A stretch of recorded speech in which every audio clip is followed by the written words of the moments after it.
went away, and I always prayed by the time you came, I'd have finally found the words to say that can't nobody love me like you. No, can't nobody else do the things you do. Can't nobody love me like you, darling. Can't nobody love me like you. Oh, lean into this kiss. Don't act like you don't miss me. I'm the only one to make your body come. Lean into this kiss. Don't let this opportunity pass you by. Don't let it pass you by. Lean into this kiss. Don't act like you don't miss me. I'm the only one to make your body come. Lean into this kiss. Don't let this opportunity pass you by. Because can't nobody love me like you. Can't nobody love me like you do. Can't nobody else do the things. Can't nobody do the things you do. Can't nobody love me like you. No, baby, darling, darling, no. Can't nobody love me like you. Can't nobody love me like you do. Can't nobody love me like you. Down to my knees. No, can't nobody else do the things you do. Can't nobody love me like you, darling. Can't nobody love me like you. Oh, lean into this kiss. Don't act like you don't miss me. I'm the only one to make your body come. Lean into this kiss. Don't let this opportunity pass you by. Hey there! Don't How is let everyone it doing? pass you It's Friday by. night. Can't you tell? Can't you tell it's Friday? Doesn't it feel like the end of something? Week, democracy, you decide. Anyway, these are the long table talks. This is our first virtual long table talk. Normally, everyone would be gathered here at the Sneaky Speakeasy in Bushwood, NYC, around our long table. Show them the long table, Sherry. That's right, and this is Sherry, our producer, the head of Bushwood Productions, and this is where we would be partying. But alas, we're doing it virtually. It could be worse. We could be living pre-internet. We could have nothing. We could have nothing. Here's hoping. We don't know what that means. Anytime soon in my lifetime, at least. I'm already enjoying my Friday evening and having a little sippy, puffy. I hope you guys are having fun too. And tonight's long table talk, which would again usually be like a group discussion with some food and some drinkies and some smokies. We're doing this virtually instead, but normally we would be here and talking and discussing as a group the second Saturday Salon to follow. So tomorrow is the second Saturday of the month, and we have on our show tonight on the Long Table Talk all of our artists, or some of our artists rather, from the second Saturday Salon tomorrow night. And just a quick thing about the second Saturday Salons. This was the first party I should say who I am. It says it on the bottom. It says it everywhere. I'm Mama D. D, whatever, it's fine. You don't have to go by my full Christian name of Mama D. You can just call me D. It works. I hear you. I turn. And second Saturday Salons were a party I started throwing a monthly party in 2013. And the idea was to bring together a bunch of different kinds of artists under one roof, in one space, for one evening, and to combine our efforts and all put on this like really great party. And so as the curator and kind of instigator, I'd make some food and make some cocktails and gather as many artists under the roof as I could, some music, some short form music and dance, theater, spoken word. And we would proceed it with some visual artists showing their work, and then we'd end it with an ode, a celebratory poem, performed, whatever, shared by another artist about what it is to be an artist right now in New York City, across the world, in Bushwood and beyond.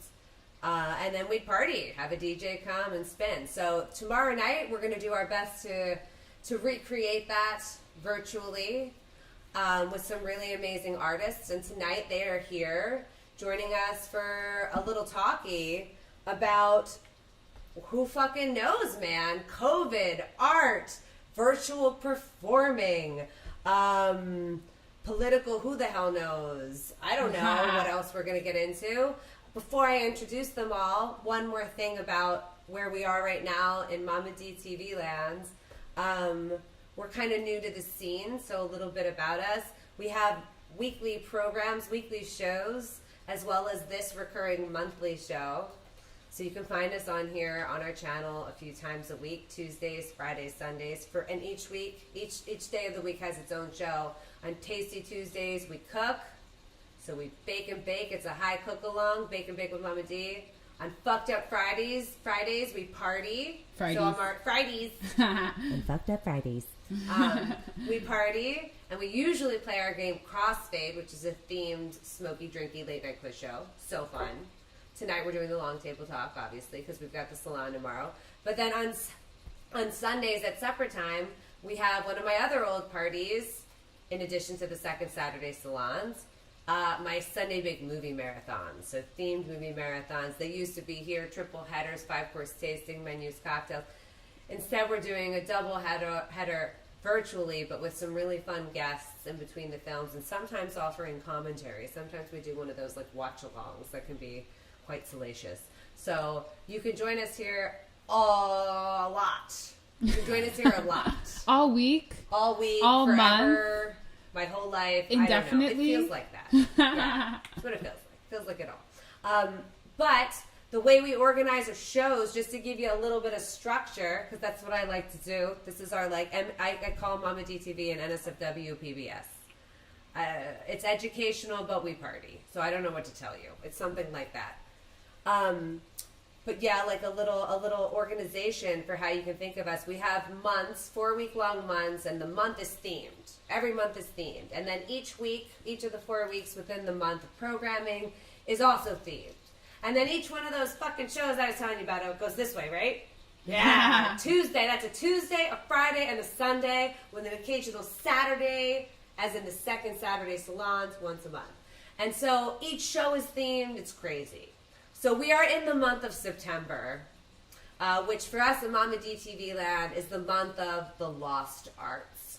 Because as a performing arts kind of person, event thrower with Shari, this is where we'd all be like kicking into gear again and coming in with our new seasons and kind of starting off our year, but not this year. But we're going to still try. Hey, fuck this nonsense. We're going to still try. We're going to still have fun. We're going to still share our shit. And this week specifically, to kick it off in Lost Arts, in the month of Lost Arts, is the week House Parties. So on Tuesday, we cooked House Party Fare. On Sunday at the Bake and Bake Movie Marathon, we're going to watch some movies about raves, some like old school 90s house parties and warehouse parties. And then this weekend, tomorrow night, and tonight we're discussing it, with my version of a house party, my salons, my second Saturday salons. We're going to be celebrating kind of that aspect of house parties.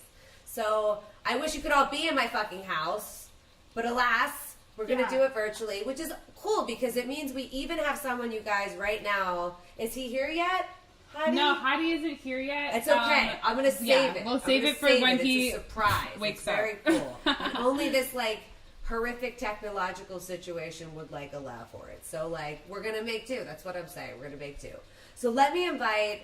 Sorry, I'm a little new to this, guys. If I'm a little clunky, it's fine. No one's gonna watch. No, I'm kidding. You're doing Everyone's great. Watching. Thank you. You're saying things that make sense. That's good.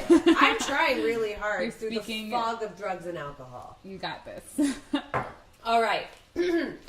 I have to read things because, as I just mentioned, it's helpful. I'm going to introduce our guests. some of our artists on the program tomorrow night on the second Saturday Salon, beginning at 8 p.m. Eastern Standard Time, and we'll probably switch over to the dance party around 10:30 is what we're thinking our timing is. Okay, shall I do this in order? Are we going to do this and like show everyone? Yeah, sure. Great. Again, Sherry, our fucking Bishop Productions VJ couple. Who's here? Hi. So first off, we have Pranav Sood. Wonderful. Hi, Pranav. And he's standing in front, or sitting rather, in front of one of his fabulous works of art. Pranav, Works do in us a progress. favor. Give us a little, we're going to do a little hello, my name is with everyone. So give me your name and pronouns, please. Hi, I'm Pranav Sood. I am his, him, he. And then 2 more questions for you.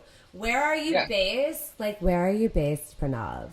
And then also, like, where were you originally from, if it's not where you still are? So tell us where you are now and tell us where you were when you were not conceived. I don't need to hear that. But where you were, like, born and raised. All right, so I was born in India, northern India, and Wow. came here 3 years ago for my graduate school. Just graduated from University of Wisconsin, Madison, and What moved were to you New York studying? last month. Oh, I was wow. doing Masters of Fine Arts, MFA. Nice. So just painting stuff. Nice. Well, that's what I believe what you have in store for us tonight. So I'm going to also ask you 2 more questions, and then we'll move on to our next guest. 1, what is your astrological sign? This is very important. She like, reads maps and charts. need to know. Rocks. Aries. Your Aries. sign, Aries. He's Oh, an Aries, my too. brethren. We have Hello. another Aries Hi, in the fellow mix. Aries.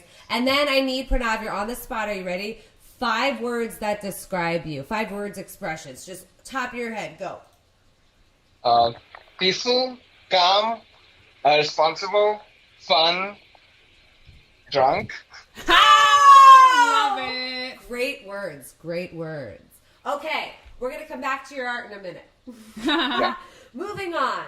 Our next artist, shall we speak to Trevor? Yes. Wonderful, Trevor. And Trevor. Trevor is a special guest because he has actually played here at an actual salon before at the Sneaky Speakies. How you doing, Trevor? It's nice to see you again. Yeah, good to see you too. Oh, look at you with your fancy microphone. Yeah, look He's like, I'm sharp. a musician. Trevor, lay Yeah. down your hello, my name is, if you would. Your name and pronouns, please.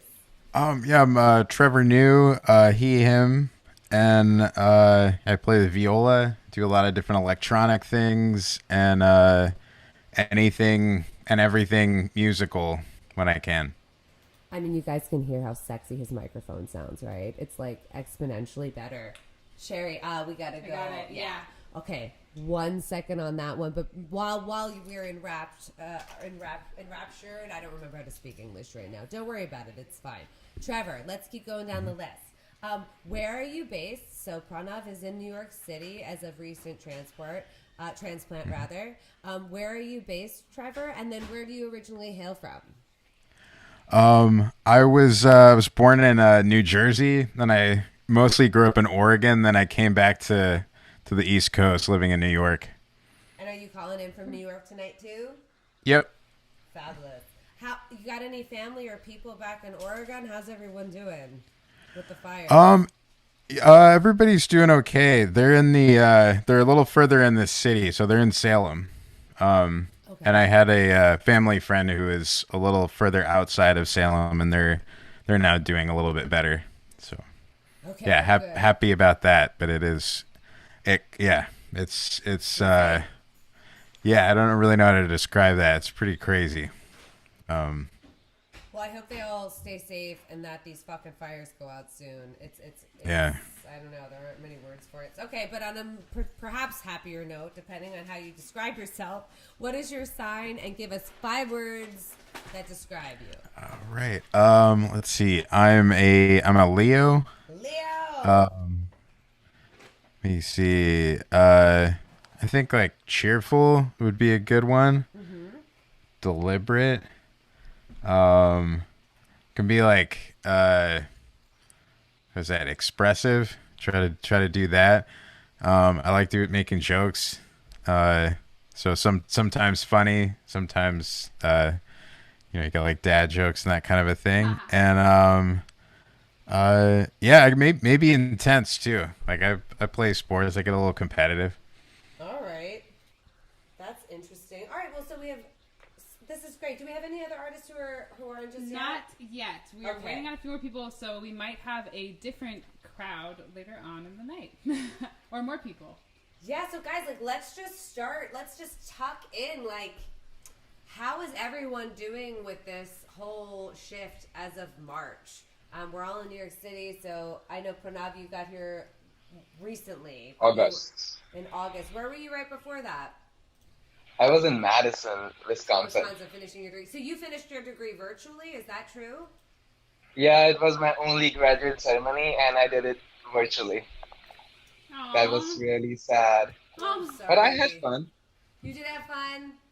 Yeah. Okay, that's good. I'm glad you managed to. I know we're all accepting the fact that, like, fun is a little qualified these days. It's like, it was fun. Yeah. You say it like with that Yeah. upturn, like it was fun. Yeah. But so then, like, how, especially, I mean, in both the visual arts, Pranav as a painter primarily, and please feel free to correct me if you speak about yourself differently from that, and then Trevor as a performing artist. Let's get in. How have your lives changed? How were they before? How were they after or during? I guess we're not after. Trevor, do you want to start first? Oh, sure. Yeah. I guess there's really a number of things. I mean, I really had kind of an extended break when we went into quarantine, and my parents recently moved upstate, so I was going up there and then back to Brooklyn and kind of taking care of things there. And then I got into doing kind of like this sort of broadcast engineering type thing, which was really cool. What do you mean But by there's where I was running streams essentially. Like I would collect everybody's video and sound, and then I sort of create the show on my end, and then run it out to YouTube or Facebook or whatever. Using OBS? What program were Yeah. you using? Nice. Yeah, So, OBS. What was this stream? Was this like a video music art project channel, or were these album? Like, how? Tell us about it. There's a few things. I was getting hired to do that, and I think if you know Shanghai Mermaid is a show that happened a lot in Manhattan. It's like a kind of like a underground nightclub speakeasy kind of thing. That moved to being online, and that was something that I worked on, and then a few other sort of shows like that.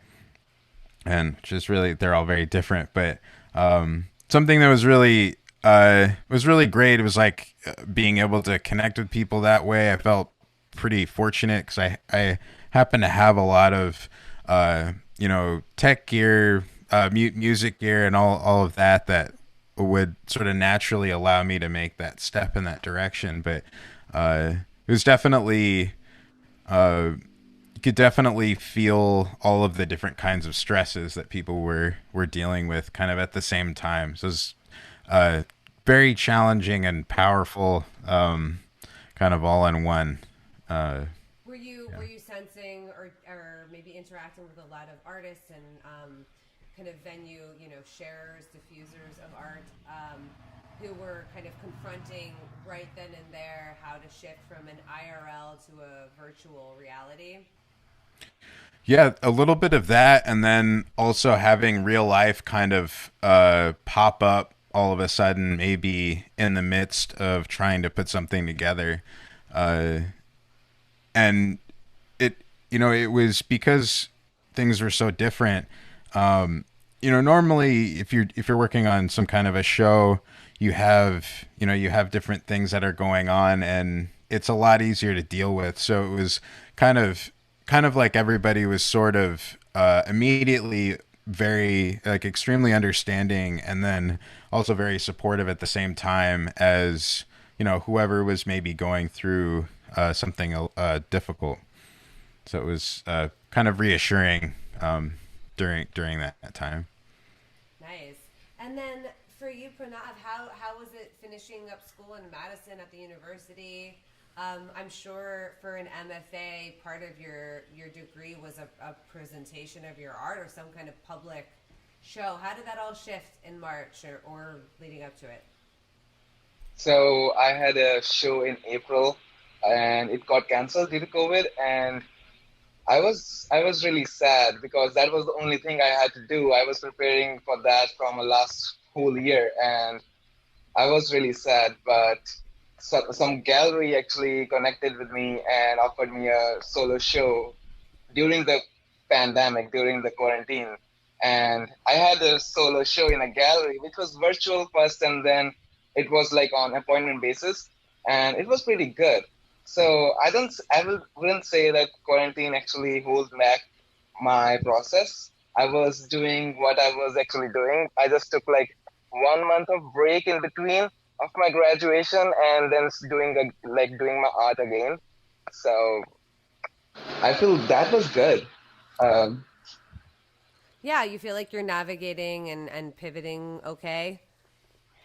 yeah, I was really excited to come to New York. It was my plan from last 3 years, and I actually came here last year to research, and I was heads on to come to New York and finalize everything during the quarantine. So That's fantastic. And so, like, let's get into each of your art, each of you. Why don't Pranav? Can you continue talking a little bit about? I mean, your degree could be one conversation, but who you are as an artist now that now that you're out of school, now that you're going to be, a working artist, presumably a professional artist. I would say I'm an observer in real life and observe people, observe situations, observe conversations, and try to come up with like simple philosophies to one should know about to live or to act, to love. My paintings are generally about love, and I try to teach people through the medium of my art that we all love each other, even though sometimes we don't agree on certain things. But everybody have their own viewpoint, so we should respect that.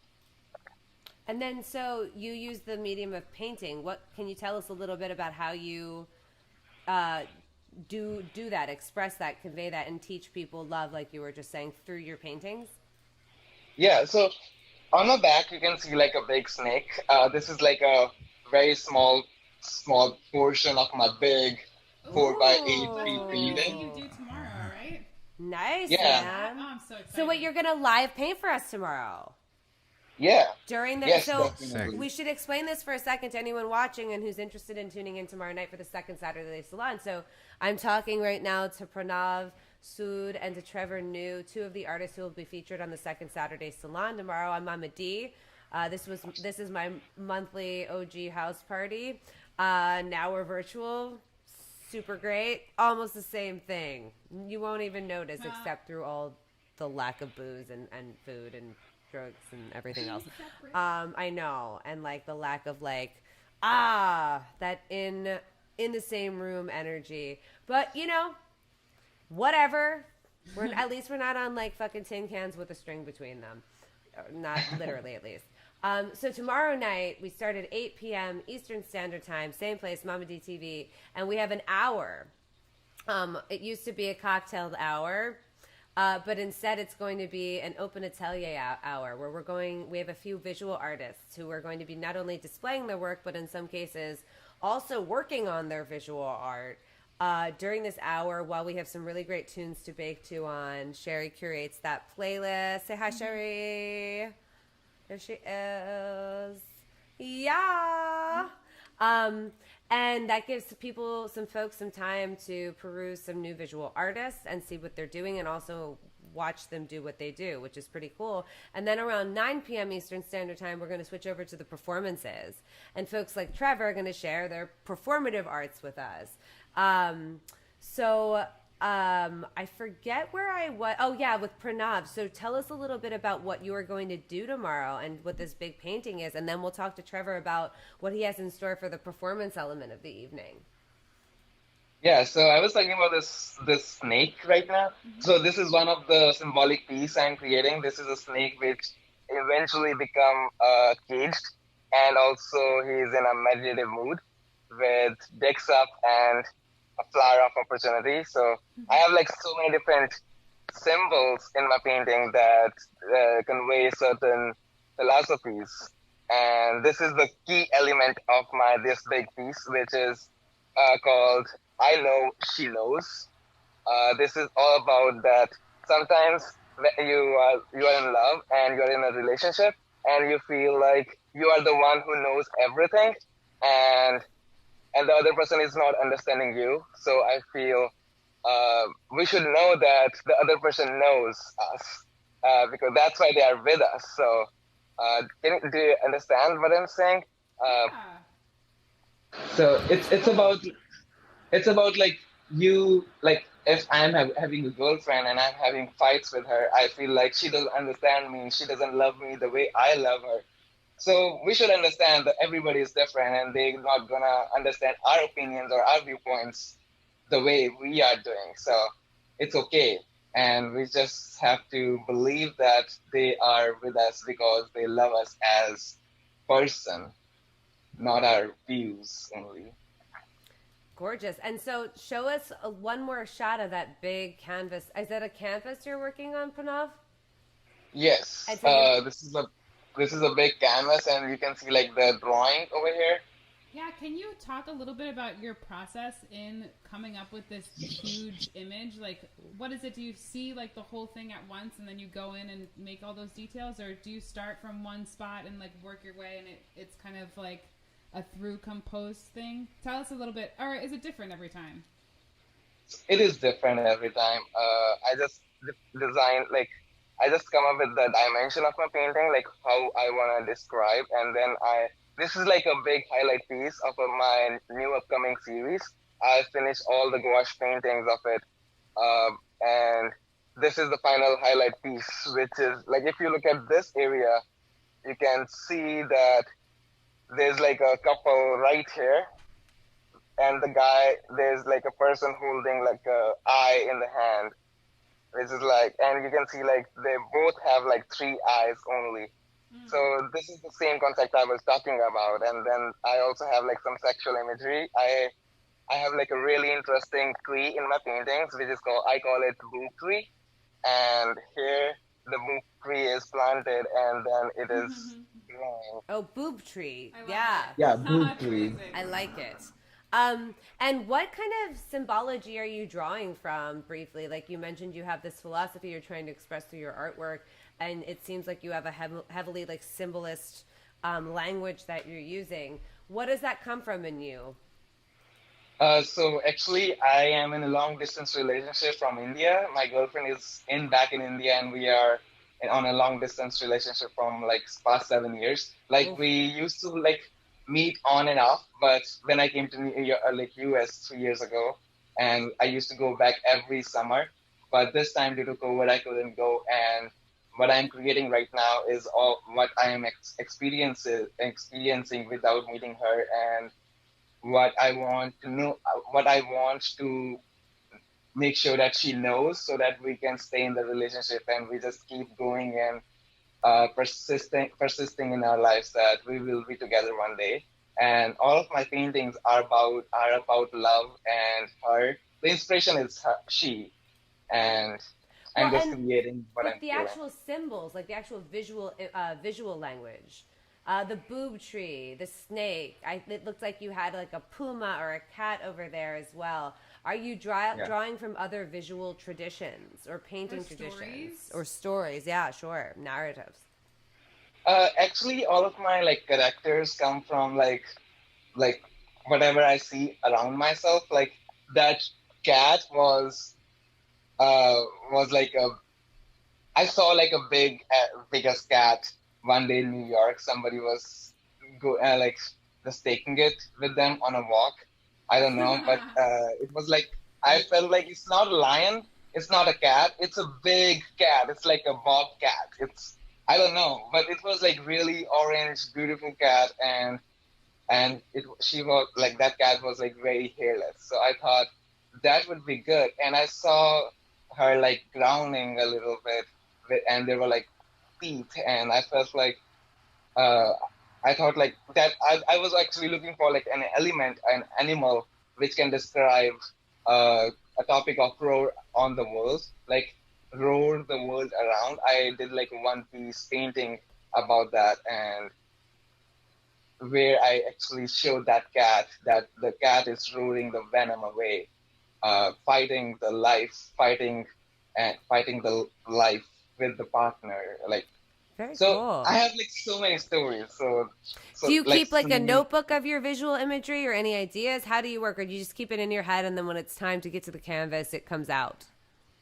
I actually draw like a little bit of like small characters on my sketchbook, but most of the times everything stays in the head. I do like really brief, nice sketching. If I can show you right now, it's like this. So Oh, this is like a cool. Wow. final sketch, and I make like small notes Sure. briefly, like what I want from this painting to be, and then I start creating geometry and things should align together, and then I create like perspective, so like Very cool. everything but with like, yeah. Thank you So for showing us your process. This is so neat, and I'm excited to watch you actually do it tomorrow. Yeah. Can Oh I my ask goodness. one more question? I have one more question for you. So, there are a lot of things happening in your image. It's huge. There are a lot of characters, like you said, and it seems like there are multiple scenes. I'm wondering if you are telling a story, if your piece is meant to be read in a certain order. For example, like, do you want people to look at it left to right, top to bottom, or is it like you're following a chain? Or is it really just like one whole image that you should be? I mean, of course, there are multiple ways to look at Yeah. it, but if you're telling a story, is there kind of a chronology to the imagery that you're using? so I'm really specific on design, color. I'm color curious also. So whenever I paint, like first I design the whole concept in a way that people's eyes draws to certain areas more than other areas, and then the second step is where I actually add colors, where I actually trick the eye not to look there. So that like it's viewer's choice where to look at.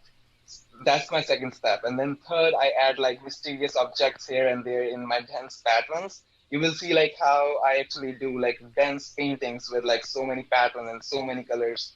I call my paintings rainbow paintings, and you will see like I in my like the final piece actually becomes like people can see it one big image, and also they can enjoy it from wherever they want. Like my paintings are open book and they can read from anywhere. Very Awesome. cool. And Trevor, darling, how are you doing? Doing pretty well. Yeah. So as a musician, I mean, you play viola, correct? Like an old ass string instrument. Can you introduce people maybe to what the viola is, and then take us through how you play the viola? Yeah. So I actually have it's like right here. Beautiful. You can give us a sample. Yeah. Explain to us a little bit about this instrument. So it's kind of it's very similar to the violin in a way. Actually, in a lot of ways, but it's a little bigger, a little deeper, and it has like a different kind of a sound. Like the violin is very, I feel like it's like very high octane, and it's engineered to be perfect and sound perfect. Preachy. Something, yeah. I mean, it can sound that way for sure. It's really hard to screech on a viola. That's like one thing, but there's also just there's a depth of sound and personalization that you get with a viola that I feel like it's different from other instruments. One thing that's different in particular is that the viola does not have a standard size, which is actually different from most instruments. I think there's one other one that I'm forgetting that doesn't have a standard size. So every single one that you pick up is different. Times that I've done demonstrations is like I'm playing violas that are like gigantic. Mine's not particularly small, and then then there's like ones that are much smaller, and they all different shapes and sizes. So So like when you get a violin and you get to your adult professional size, all violins are the same size more or less. Like there's not really variation. Same thing with cellos, but viola is a little different. They're just kind of like Yeah. whatever. Why is that? Do you know the history behind that at all? pretty big differences, like up to 2 to 3 inches in terms of the body. Which will fit. in range. Show everyone how you hold the viola. It's like a violin. It sits on the shoulder. Yeah. Yeah. So so something's this- bigger. Yeah. Yeah, it can be like out to, actually this one you could probably maybe go out to here a little bit, and then as Wow. far in as here. So that's a really big difference when you're considering your hands. Yeah. Does the fingerboard get longer or no? Yes. It And that's does. the other thing is, depending on the size of the instrument, that can also be longer and shorter too. So it Wow, I all didn't know changes. this. Yeah, it all changes kind of the dynamic of the sound, and which I find to be, I think it's like great just in general, but I've found it to be really great for any sort of processing, like digital processing, electronic music, or analog types of things. Why is that? And because it has so much it has a lot more character to the sound, and I think almost in a more specific way, like if you're pushing sound through something that is not geared towards producing very specific notes, like the violin will produce like a series of notes, like the most efficient in the most efficient way, like that's the design of that instrument.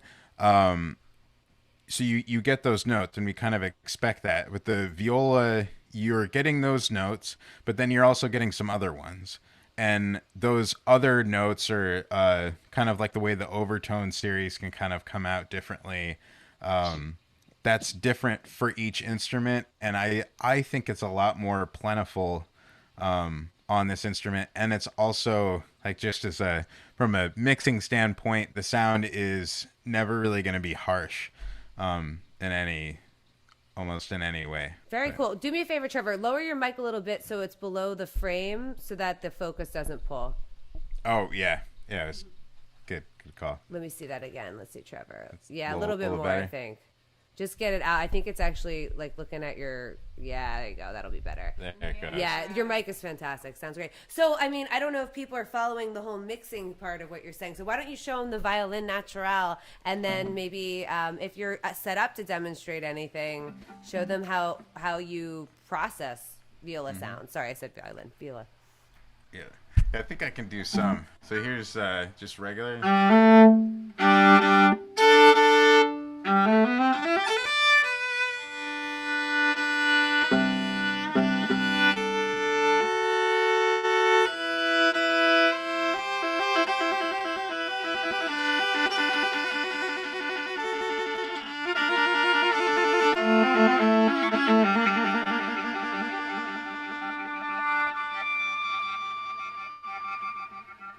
Then if I start adding some sort of electronic things, I have maybe one thing on here right this second.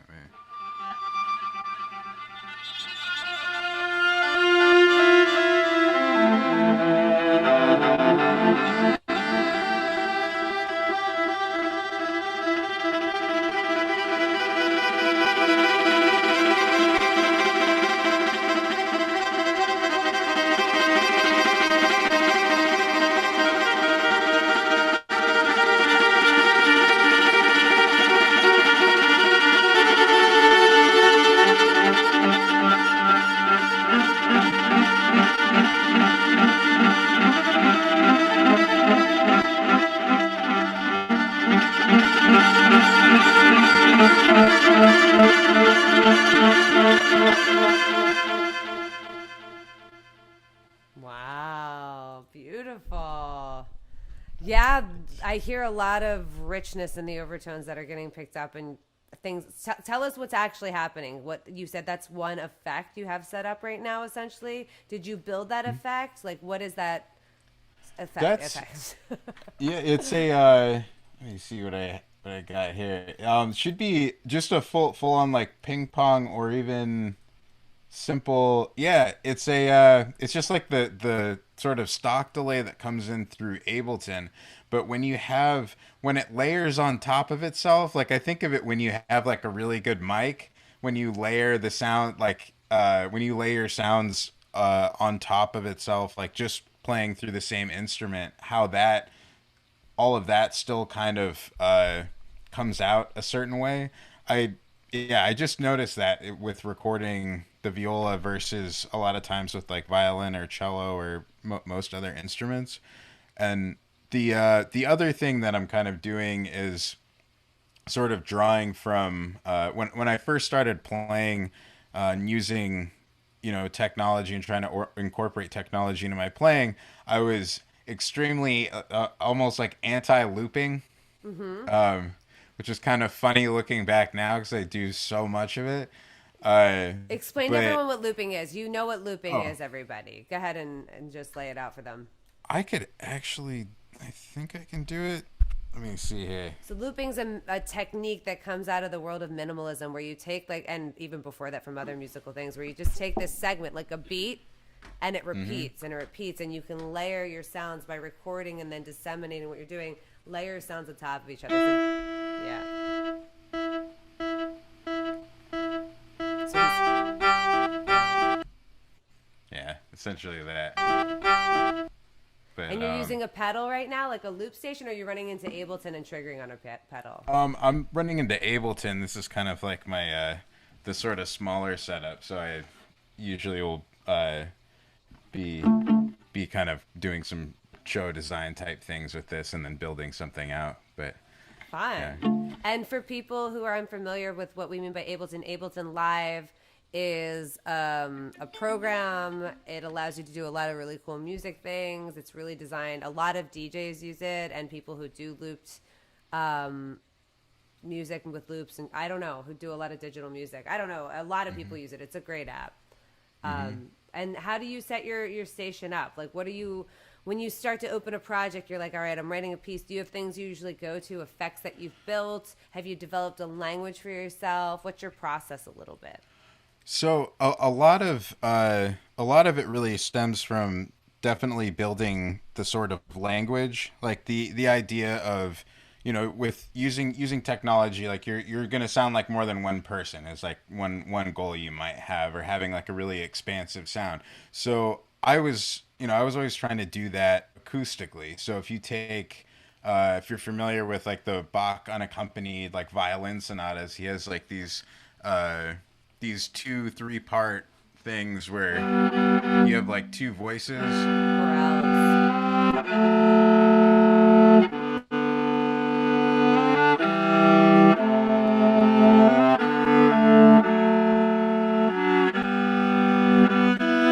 And then it just kind of goes on from there. Right? So this is these are what is it? He wrote that. That's from the Bach Chaconne, which is it's like a 15-minute long unaccompanied piece for violin. That is long. That's a long violin solo piece. Yeah, and it basically has all of the things in it that you would need if you were trying to sound like more than one person. Rolling.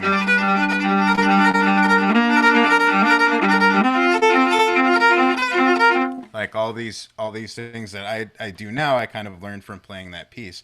So when you take that and you translate that you run it into like a delay, or like sort of like a reverse reverb type thing, or any sort of effect that adds another layer, then you're adding however many layers you have already, multiplying it by 2 and sometimes 3 and 4.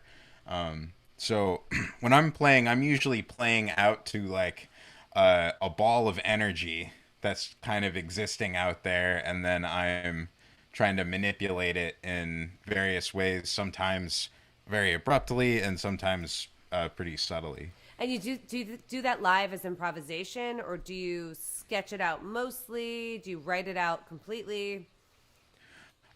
It's pretty much, I mean, it's pretty much all improvised in terms of in terms of notes and that kind of a thing.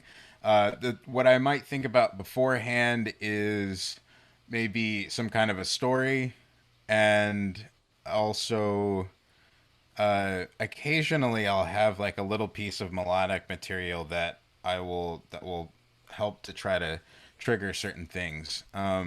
What I do now I feel like is different from what I started out doing, but I would often sort of, I don't know, I think you'd call it brooding or whatever. I'd sort of linger like on this story that has these certain feelings in it kind of throughout the day, and then go to a show and then just kind of push everything out as much as I could.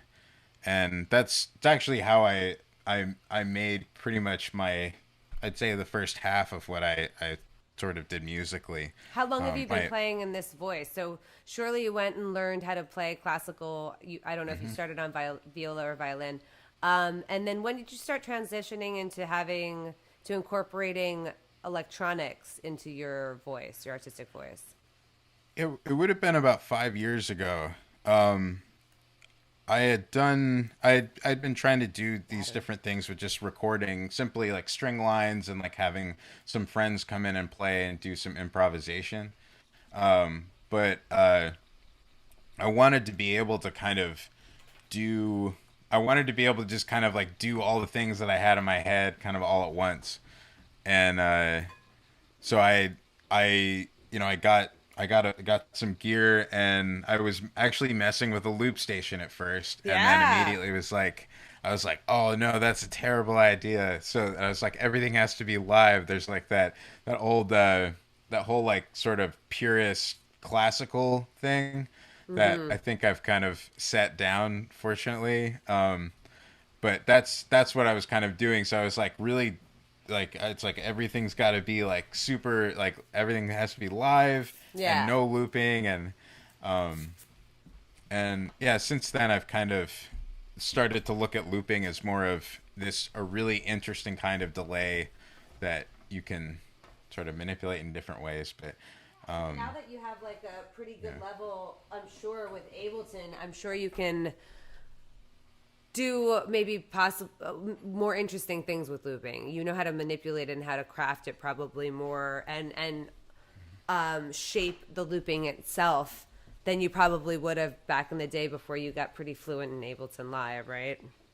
I mean, I don't know. That was always my experience.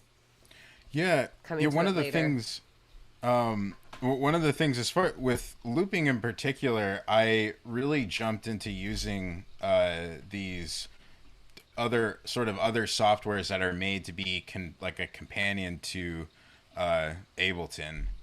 So like there's a software called Mobius that I would say is probably the most advanced looping thing I think in existence, that's made to fully integrate into the system, and kind of has its own scripting language, and it's incredibly difficult to use. But I started to gravitate towards these things where it's like I could write different scripts for it, and I could have these really strange things happen as I was playing, that I started to use as musical parts of what I was doing musically. Cool. I could sort of plan on. And then tomorrow, I'm excited for you guys both to show your work and share your work before we break for the night. Yeah, it'll be really nice. We did one on 420 back in April when this first started, because we had a big party planned anyway, and it ended up being a really nice night. So like, I keep making these smart ass jokes about how much this sucks, but the reality is I think it's going to be like this for a while, and we have to find ways to enjoy it and do our things. But this being the week of house parties, I thought I'd throw it out there to people. I'd love to hear any kind of like art parties you've ever been at, some anecdotes, some stories, something you're missing, something you're looking forward to again. Sherry, can I put you on the spot and ask you to share a little something about house parties with us? Absolutely. Well, of course, I miss the parties that we throw here. I'm just going to show you guys the space for a second. Oh, yeah, it looks really empty. Yeah. It looks very, very empty. I missed that though. The last second Saturday salon that we had in November last year was really exceptional. We had a visual artist, Moon Mansion, hanging her art on the walls. She did like a live chalk art drawing. I wish I could show it, but it's dark in here right now. I wish your camera would focus. I don't know what the I fuck know. is Here, happening. let me get closer. Okay, sorry. But yeah, that was a fun one. And then we had two of our friends actually who we didn't know happened to work together, and we know separately from each other, making music.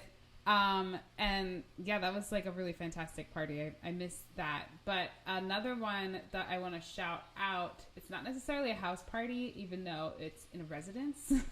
I really miss Baby Castles in the Lower East Side in Manhattan. They were in the basement of a residential building, and they had like a video game art and electronic arts kind of gallery. They had all these like repurposed arcade games. And then they would have like electronic musicians and all kinds of performers doing video work and whatnot in their space. And that was a really cool alternative experience as opposed to, you know, just your normal gallery opening or just your normal, I don't know, video game or whatever hangout. That was a good one. Yeah. Pranav, what about you? Before you came over to the States, or were there house parties where you were growing up in India? Like, what did you guys do?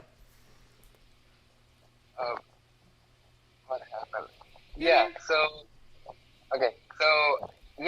Actually, when I came to like US for the very first time in 2017, I actually went to like a really good house party. Our seniors actually invited us to their house, and there was barbecue, and people were like getting drunk, and there was bonfire, and like people were actually playing some game where they were actually nailing down a nail in a tree with a hammer shot, and everybody was drunk. So it was pretty dangerous game, and it was fun. It was like I was actually comparing that night with my past parties and what I was seeing on Netflix about American parties. And I was gonna say that sounded like it came like right out of the movies. Yeah. Yeah, it was really, really fun. I was like, okay, I have to get a drink, and where should I go? And everybody was like, yeah, you can go in and get to the refrigerator and get yourself a drink. And I was like, okay, it's like movies. You can do whatever you want. So it was fun, and I met so many people, talked to so many people. They share their own stories, become friends, and that was like a long night, but every second was fun. Fab, sounds good, man. And Trevor, what about you? Any stories, any tales to tell? Yeah, I guess I think just generally I like going and playing shows at houses, like at people's places, probably more than anything. There's sort of like all these moments where it's like maybe the air conditioning's not working too well or something like that, and it's like super hot and everybody's just so uncomfortable, like, you know, these and like the drinks are warm, but then like we go and we play and everything, and something comes out of that because you're so present in what's happening, and then, you know, sometimes there's like dancing that happens with that. That's something that like a friend of mine, I was like, we were just texting like a little bit before this, she's saying she like went and hung out with some people, you know, but doing the socially distanced thing. It was like, gosh, I wish I could go dancing now, and like, Yeah. shoot, yeah. I miss dancing. We're going to have a dance party tomorrow night. Yeah. I don't care if it's like, it's going to be like socially distanced Soul Train, man. All right. We're going to cut to everyone's room. When Jin starts playing, wait till you hear her. She's such a good DJ. I'm letting loose. I'm wearing a party dress. I don't give a shit. I can't handle this. If this is what the next 2 or 3 years are going to be like I can't. So I encourage everyone to dance along, and who fucking cares if we look silly? Like, I don't care. I don't care anymore. I need the camaraderie. Well, shit, man, that made me really nostalgic. I, of course, really miss both going to house parties and throwing them. But I'm glad we're going to do this tomorrow night. I'm excited. This was interesting hearing in advance of experiencing your art tomorrow, hearing a little bit about your processes and like influences and where you guys are from and what you've been into. I don't know. Who wants to say like any final words of what? Why don't we do it this way? Let's be like real, like promotional about it. Why don't we end on each of you telling us what we have to look forward to tomorrow night at Mama D's 30th second Saturday Salon. You think I know how to say this by now? Say it one more time. I made it alliterative so I'd fucking remember it. Mama D's 30th second Saturday Salon. There we go. Pranav, tell us what we have in store tomorrow. I'm gonna start. I'm gonna paint this painting and gonna show you what I have painted with this series. I have like 6 small paintings I'm gonna show about and talk about, and I'm gonna talk about this magazine where I got my first article. Fabulous. Yeah, so I will show you the description and everything tomorrow. Cool. And Trevor, what about you? What do we have in store? Doing a few things. I'm gonna be doing my live looping thing and kind of building a piece kind of right out in front of you. Using kind of different stories and also some footage that I've shot that I'm editing is gonna be somewhat reactive and kind of happening behind me, and then very cool. So no bookshelf. You're gonna have a screen behind you. Yep, it got delivered to another address, so I'm gonna get that earlier. That's nice tomorrow. and not stressful at all. Yeah, yep. Oh, I'm So, excited. I didn't know we have visuals too. I'm fabulous. Yeah. That's so fun. Got a little bit of that, and then using this device that I've been kind of at the end of developing that's really cool. It's a sort of an armband where I can kind of like shape the sound by moving as I'm playing. Are you using Max MSP for that? Yes, some Max and a little bit of JavaScript. Nice. Did you build the device? I don't even know where everything is right now in terms of the technology to do that. So the device is open source. There's like a number of things that you can use to track tracking basically what your phone does with accelerometer, magnetometer, and your gyro. And yeah, it's taking all of that and just sending it to the computer, and then I have like this sort of big module that I've put into Ableton that interprets that data and adjusts different things. And Is the module, because I remember you could like hook up your Max to your Ableton. Is it in Max or is it a separate thing that I don't have any idea about? Oh, they fully integrated Max into Ableton, so it's a part of it. Yeah, that used to be pretty bad. That's a big day. Yeah, that's why I was like, I'm not doing this right now. I'm like, I can't. This is like fucking so inefficient. This is cool. I'm excited to see what you do, Trevor. And Pranav, it'll be beautiful to watch you paint and to see some of your artwork.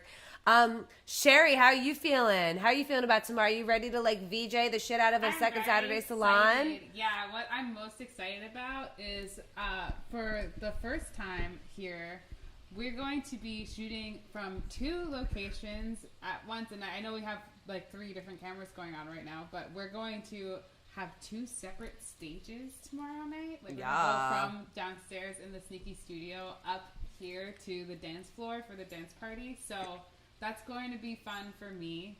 It's going to be a lot of fun tech stuff. And also, we're going to use this whole space and rock out. Yeah, the disco really ball will be back on. Yes.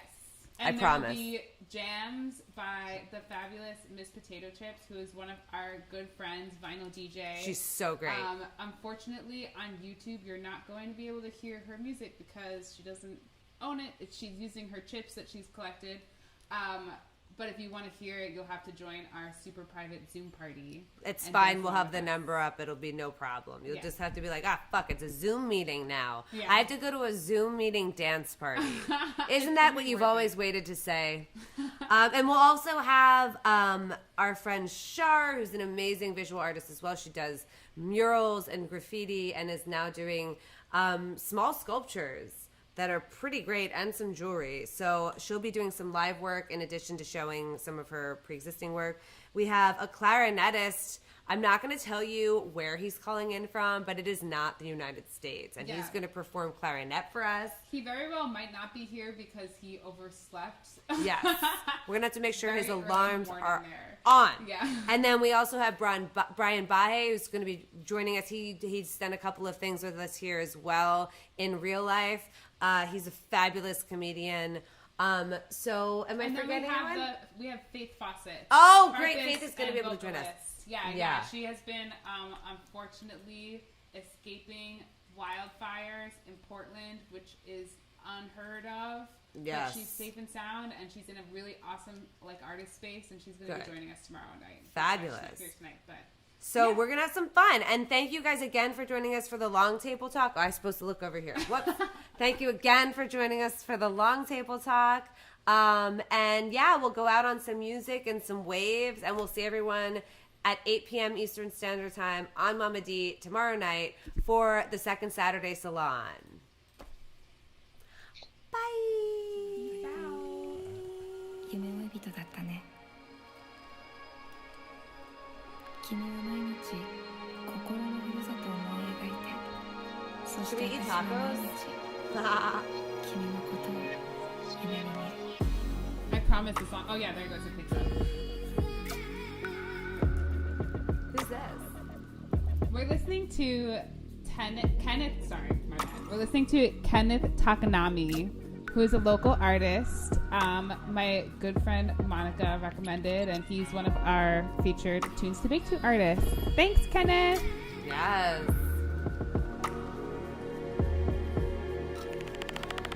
That's great.